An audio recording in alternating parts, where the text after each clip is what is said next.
Good morning and welcome to my garden. My name is Jessie Hall, and my husband and I and our two little girls live here in southeast Kansas in growing zone 6B. And we live on a south facing slope. This is our garden. I thought I would show you guys around today. This is an area that we have been working on for a couple of years. We started out with a big compost pile here, and after that we covered it up with wood chips, and this year we got some more wood chips that broke down into compost. And so how we start a bed, and we're kind of restarting this bed because we had a bunch of weeds. So we put down cardboard. We do sort of a Charles Downing Ruth Stout hybrid. So we start with putting down cardboard and a bunch of compost, and then on top of that we put down a bunch of mulch. So this bed is in the process of being remade. You can see we've got some bindweed. That was our main issue here, is bindweed. So we need to get, it's coming up between the cracks of that cardboard. So we need to get some more of that down. We've got a pear tree, a couple of little pear trees right here. And yeah, so we're in the process of getting this put back together real quick because this is where our watermelons are going to go this year. In this bed, we've got some perennial Egyptian walking onions, and I had several rows of lettuce, and there was one on this outside too. And that's almost done now. I've been harvesting it pretty hard. That's why it's so small. Some of it is starting to bolt. And then on the outer edges where it's blank and kind of weedy, and then in the middle, right here in between, we grew radishes this year. And those have already been harvested and pickled, and they were delicious. This bed is one of our storage onion beds, and then we've also got some wild garlic here at the front. And all along this outer edge, I have chamomile. We do a lot of companion planting, and chamomile adds sulfur into the soil, which is wonderful for onions. So I always put my chamomile close to my onions. And then in this row that is empty and looks like a bunch of weeds, but it was grass that I pulled out after I harvested all those beets yesterday. So those were really nice. In this bed, we have some weeds. We're pretty busy, so we haven't got a chance to fully get everything weeded yet. But it's more storage onions in later succession, so they're smaller, harder to see. But if I can get you in here a little bit closer, you can tell there's onions in there with that grass. And then the other half of the bed are potatoes. Now these are just potatoes that we got from the store. I can't remember if these were the red ones or the yellow ones. I think these were the yellow ones though. But yeah, so sometimes whenever we aren't able to get our potato seed ordered in time, or we forget to think ahead like that, we just get potatoes from the store and we let them eye up, or even don't. I don't even think we had time to let them eye up. I think we just cut them up and planted them straight in this year, and they're doing fine. But we've got some good comparisons coming up for some potatoes that were eyed up, some potatoes that weren't, saved seed potatoes, store-bought fresh potatoes. Yeah, so I will have a video with that soon. And then also dill. Dill is an amazing plant that if you let it drop seed, it will reseed itself every year, so we always like to do that. This is a full bed of potatoes. The same thing, more of the store-bought unsprouted tomatoes. And then also the Egyptian walking onions are throughout the middle. In this market section of our garden, we have these Egyptian walking onions in every bed. And primarily because we've grown tomatoes here in the past. So we always grow onions with our potatoes, and we were moving these Egyptian onions out of another place, and we decided to put them here with the tomatoes. So in the future, I will probably move these out and put them in their own space because they do spread and they do get really big and take up a lot of space. So that is something that I plan to do. This is our raspberry row, and they do have some berries on. The birds do like to eat them, but not as much as my children. They don't even wait until they ripen up. So, yeah, and then there's some of those onions in here as well. And then a nice little sage plant down here on the end. And then right next to that, we have these gorgeous trellises that my husband put up for me this past spring. And I have grown so much in these spots. These beds are 3 foot wide by 22 feet long. And on the outside, we have carrots, all kinds of varieties of carrots. And we always like to grow our carrots with peas because, again, companion planting, they make each other fruit more. The pea pod production is higher and better quality, bigger pods, bigger peas. And same thing with the carrots. The carrots grow better when they're planted next to peas as well. And then, so I thought this was going to die out sooner than it was. And I went ahead and sown in our cucumbers to grow up these trellises because the peas really didn't make it up the trellises. And that has worked out wonderfully. A lot of people think it's too much, but we put compost on in the fall every year to amend the soil.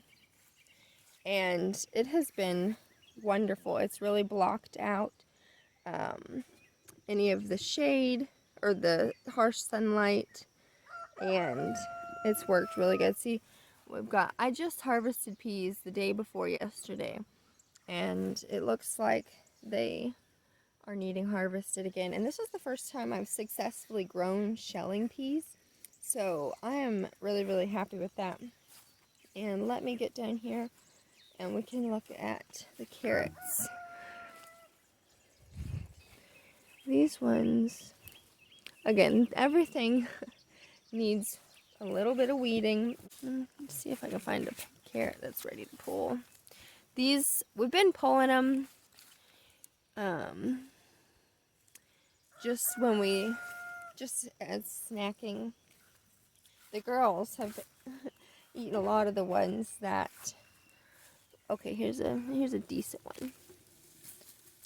This is a Parisian carrot. So they just are little round balls like this. They don't get long. I have 4 different varieties planted in here, but this is what was in this spot. And they are just really sweet. This is actually the favorite of the girls. That's why this whole section right here is gone, because that is their favorite to snack on.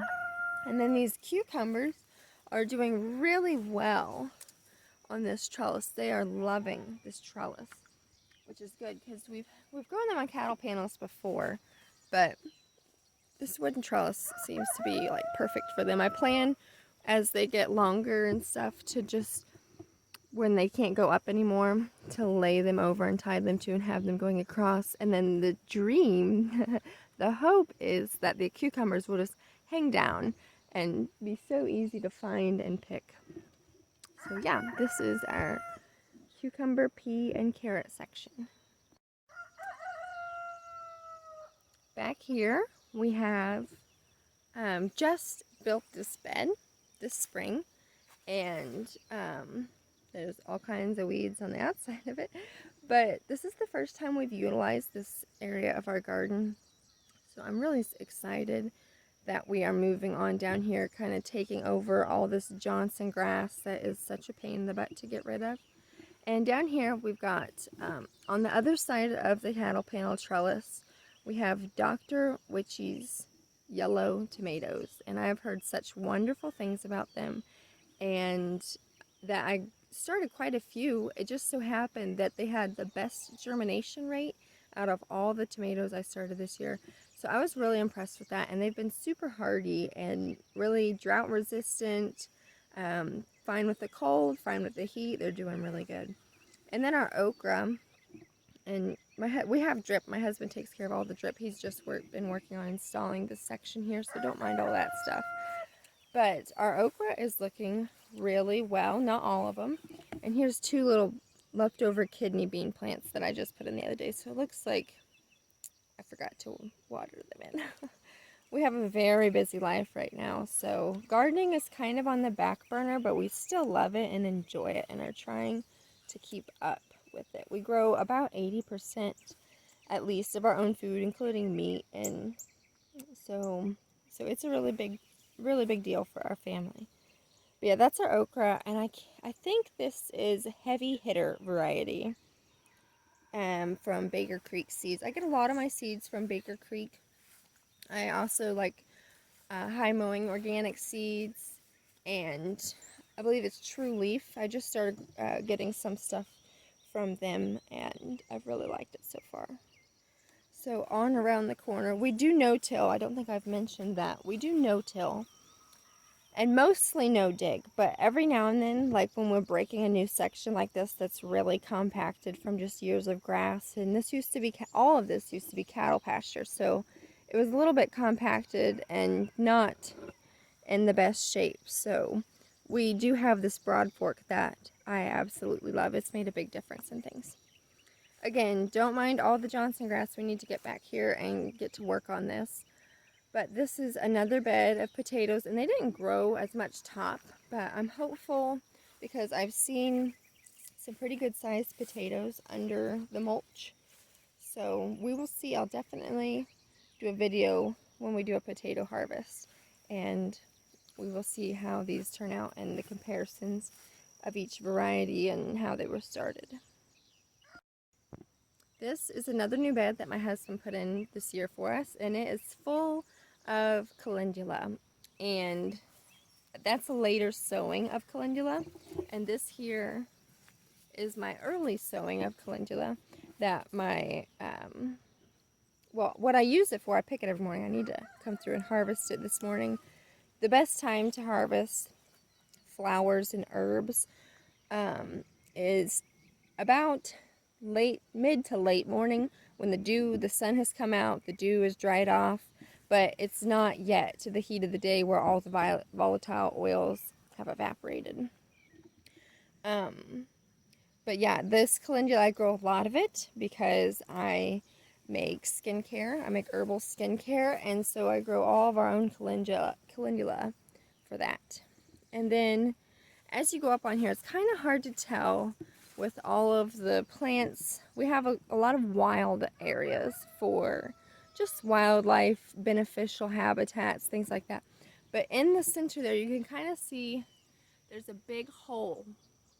And these are what we call micro ponds, because as I said, we do live on a south-facing slope, and although it doesn't look like much of a slope from here, when it rains, we get quite a lot of runoff, and in our first year of gardening, it just totally wiped away our garden. So that's why we have these semi-raised beds with borders, and then we have these micro ponds to catch the water, slow the runoff, and then we use them to water as it starts to dry out, and it works really well.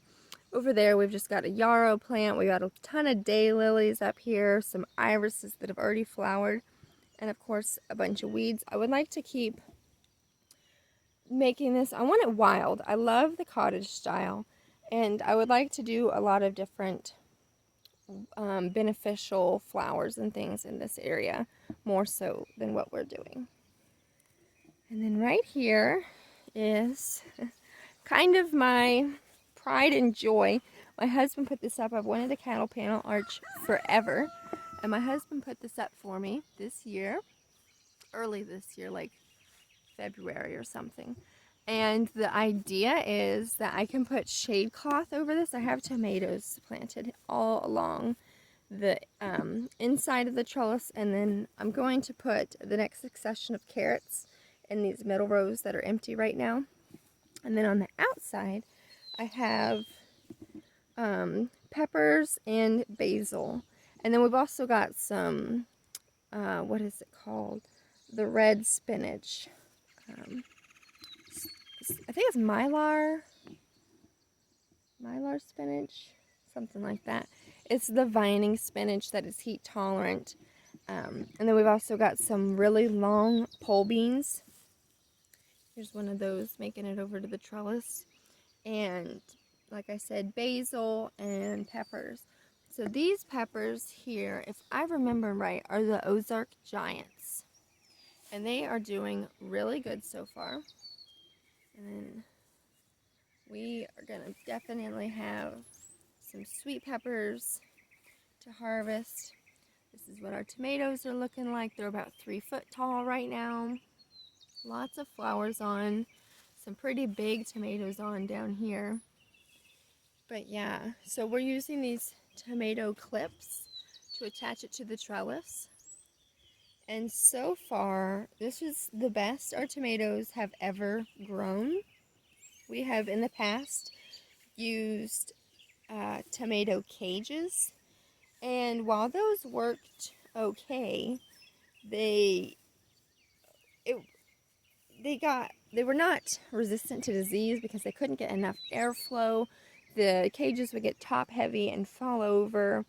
My husband would get a rash every time we had to harvest tomatoes. I don't know what it was about that, but just having to reach in through all the foliage just really irritated his skin. And it was primarily on his chest, even if he had a shirt on. So I don't know quite what the deal was with that, but I'm hoping with these cattle panels, everything is more open. We're training them to one main leader. So I'm hoping that that resolves that issue, because that's a really kind of big pain in the butt thing to have to go through every time you have to harvest tomatoes. So yeah, I am super happy with this area of the garden. It might be my favorite this year. And then up here at the front, it looks like a bunch of weeds, but it's actually a ton of comfrey. I like to do flowers at the front of our garden. I think it just looks beautiful when I look down into the garden. And it's wonderful for pollinators. There's actually bumblebees on this salvia right now. There's a really big one over here. I love salvia. It's something that blooms all year long. It's a perennial. You do not have to replant it. And it's just gorgeous. Love the stuff. Oh, and then I also have some anise hyssop. You can't really see it. I need to get this harvested. It's about to go to flower, so it's the perfect time to harvest for medicinal teas and whatever other herbal things I'm going to put together with it. We've got another self-seeded dill plant that I've been harvesting off of. We've got a gooseberry bush here. My husband loves gooseberries. They're like his favorite fruit. So that's right up here in the front. And then right to the corner of that, there's another little micro pond area right here. It's really just a big hole. But it works. It works really well. And to get the water in these, we have in front of these flower beds, there's trenches. You probably can't see it, but there's trenches all along the front of these flower beds. And then that runs and channels into these little micro pond areas to catch and hold the water. And this is our sweet potato bed. My husband put this raised bed in last year to smother some mint that had gotten away from us. And that worked wonderfully. We did very thick layers of cardboard and then like a foot of compost and dirt. And yeah, this is a wonderful bed for growing any type of potatoes or any other type of tubers that you need. I think it would be exceptional at growing carrots too. But we'd like to put in some more of these raised beds. We're really, really just liking the way the stuff grows in them. This year we bought our sweet potatoes from Urban Farmer. I believe they're based in Louisiana. They have heirloom sweet potato varieties, and that is what we got. We got their package of 75 total with 3 different varieties. I believe this is the Bureau variety, and as is this one. This is the rest of them. These were put in about 2 weeks later, or 1 or 2 weeks later after he finished this bed. So they're not quite as established, but they are doing really, really well. So we'll go on down here. This is, so okay, I'll show you something. So there's our first micro pond right there. And in between the walkway, in between these 2 calendula beds, is the runout. It's kind of like the spillway. And then there's a trench that is right under here. and it goes down here. You can kind of see it, and then we have a little rock path that goes over the top of it, and then it goes on all the way down to here where we have more daylilies. And this is our biggest pond, and we throw weeds and stuff in here to break down, and then eventually we'll dig out the silt that builds in the bottom of these. Actually, there's a shovel right there. And then we like to keep like logs and stuff in there in case if some small animals, snails, whatever, get in there to get a drink and can't get out, or probably not the case with a snail, but yeah, it's just a habitat builder type of thing. And then there's just irises and wild onions and curly dock and things all growing along the back of it. So perspective, this is the very back side of our garden. That's our cow pasture. There's those potatoes and the trellises, and on the other side of those trellises is that very first market garden area I showed you, and then the tomato arch, and then the sweet potato raised beds. And then now we will move into the last really intensive area of our garden. And on the back part of this, we have a whole different method going on. We have a terrible time. So this stuff in the back right here is Johnson grass. And that is a grass that spreads rhizomes. It comes back up from rhizomes, and it does sow seed too, but it more commonly spreads from rhizomes, and it is terribly hard to get out of your gardens. Tilling it actually makes it stronger, so you don't want to till it. So what we do is we'll put down compost, and then instead of putting our cardboard under the compost for it to break down and attract worms as it normally does, we have put it on top of our compost and then put some mulch on top of that. And that is really effective because the cardboard doesn't break down that way, and it just stays as a weed barrier for a much longer period. And we also have some black